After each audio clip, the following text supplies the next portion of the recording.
মেয়েরা কোনো ডাস্টবিন থেকে কুড়িয়ে আনা আবর্জনা নয়। তবে আজও কেন শুনতে হয়, বউ মরে গেলে বউ পাবি পাগলা, মা মরে গেলে মা পাবি না। মা ও স্ত্রী দুই ভিন্ন মেরুর মানুষ। মা হলো গর্ভধারিণী, যে তোমাকে পৃথিবীতে এনেছে, আর স্ত্রী হলো তোমার সহধর্মিণী, তোমার মৃত্যুর শেষ দিন পর্যন্ত যে তোমার পাশে থাকবে।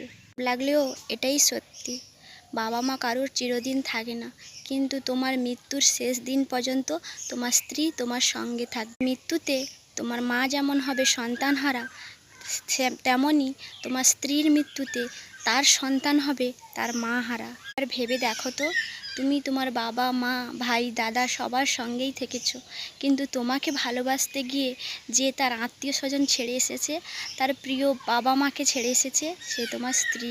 আর কাউকে দেখে নয়, তোমাকে দেখেই এসেছে। মাকে যেমন যত্ন নিতে হবে, স্ত্রীকেও পাশাপাশি তেমন কেয়ার নিতে হবে। সে তোমাকে ছাড়া এখানে কাউকে তার মনের কথা বলতে পারে না। যদি তাকে না বোঝো, তবে ওই মানুষটা কী নিয়ে বাঁচবে বলো তো।